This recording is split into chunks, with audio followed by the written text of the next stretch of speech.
Ball is perfectly set up for you.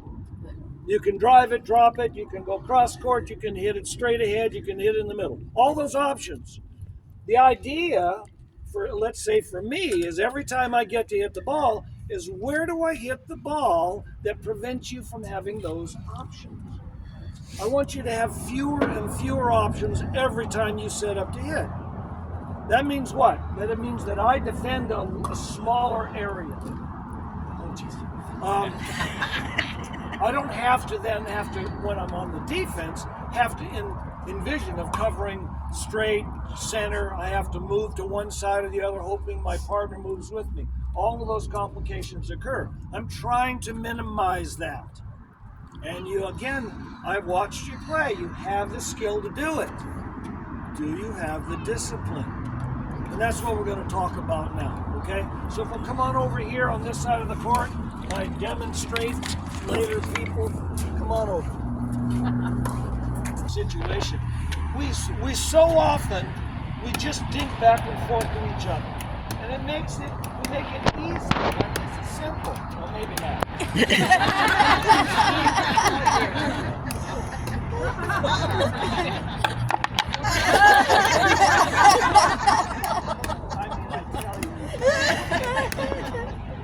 Work on soft hands.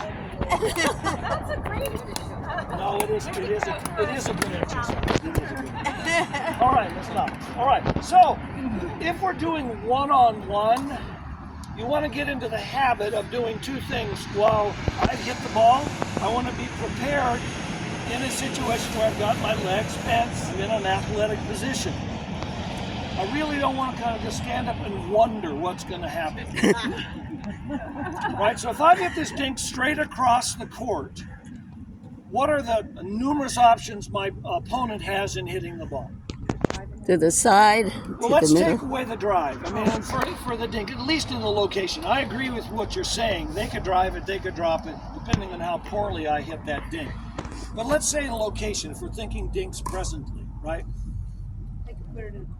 Yeah. Yeah, so let's just say if I've hit it to Kathy's forehand, right? And so I can come over here into this dot, it can go to the left, but I really don't want that. And the primary reason is the ball is hit to me, now I've got all my options. And you wouldn't want me to have all my options, because it's way too much fun then to start making you guys run. So the key entirely is, and you can catch this if you want, I want to learn to be able to dink over there. You can see immediately, if she doesn't move well, she leans, she reaches. Yeah. So what happens if I put the ball in that corner there? What kind of shot arrangement she's going to create? What are her options? What pop-up might be, that's true. Wide open in the middle. Middle?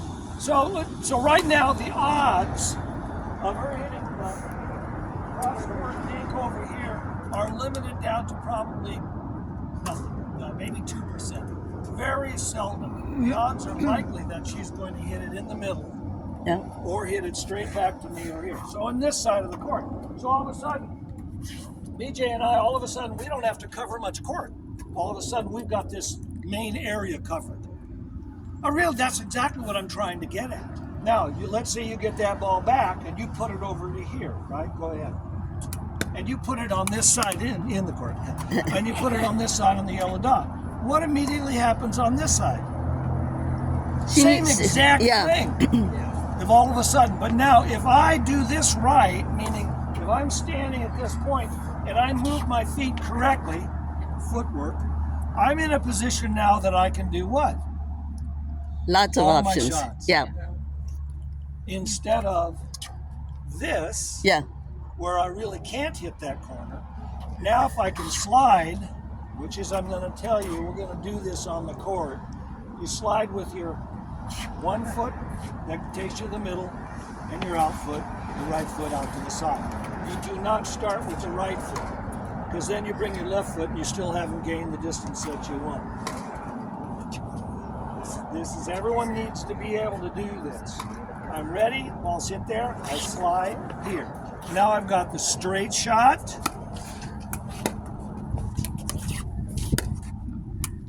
I've got the middle shot.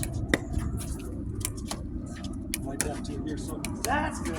Ah, trouble.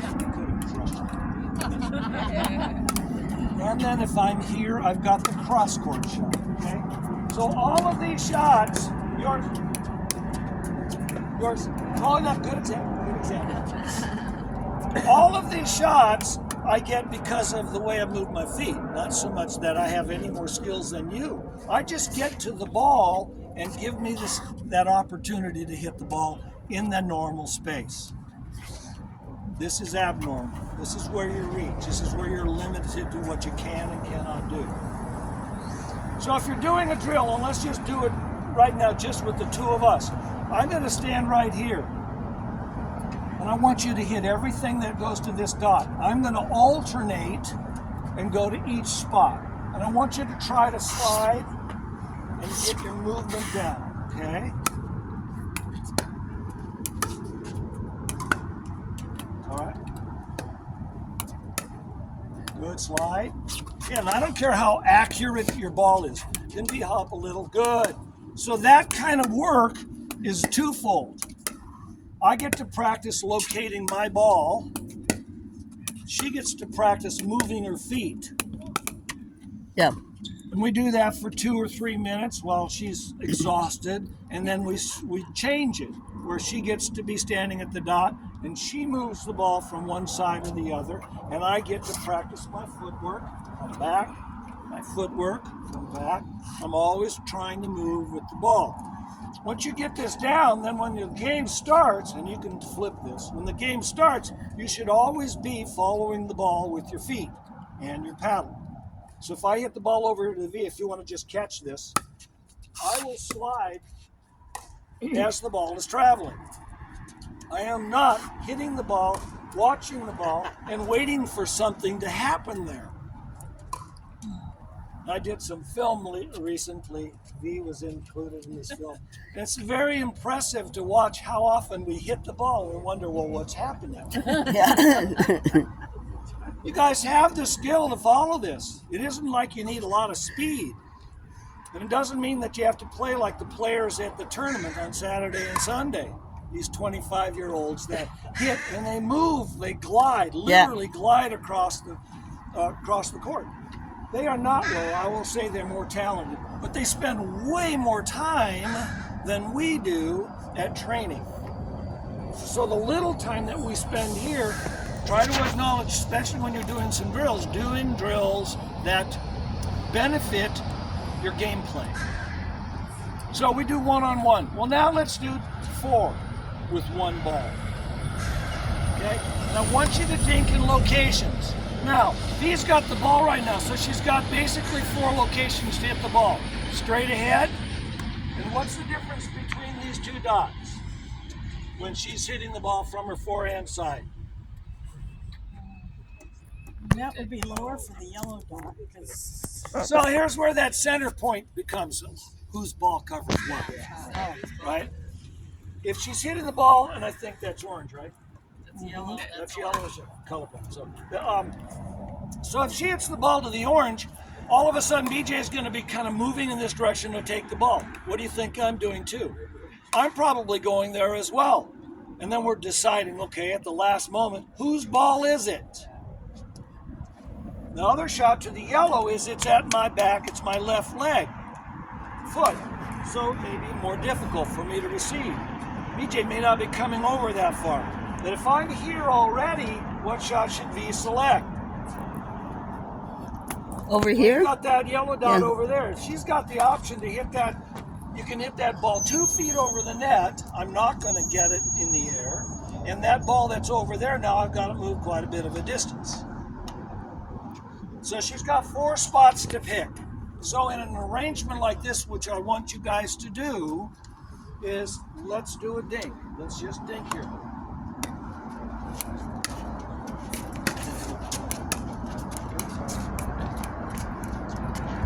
Hit the dots. It's best you hit the dots. Good. Good. Hit the dots. Look for the dots. Perfect. Good. It's good. Hit the dots. So you're focusing exactly on trying to create a weaker return. It's to be fun too, because we can do exactly this back up this court. We can do exactly the same thing from this location. We can be working. No, you guys stay in the kitchen. We can be working on hitting those dots, and you guys can be working on the same concept with these 4 locations while we're here in the transition zone. Okay, so all of that makes sense so far. A question. Yes. When you talked about the yellow and the orange, and you said we're both going to be trying to go for it, you didn't say who should take it or how you. So a lot of that do will about be it. depending upon where it's coming from.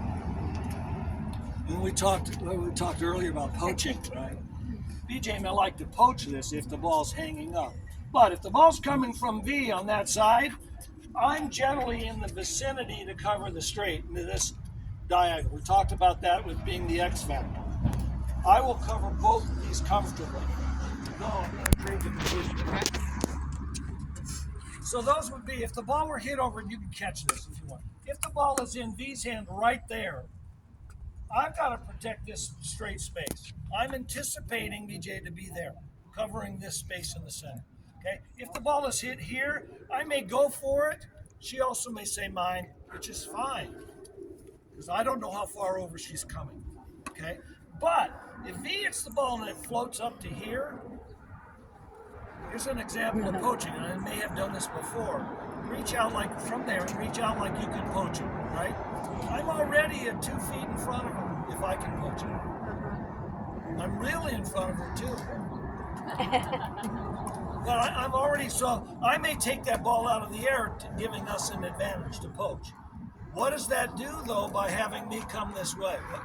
It creates an empty space over here. So I really am going to try to stay here and give my partner the opportunity to take those center shots.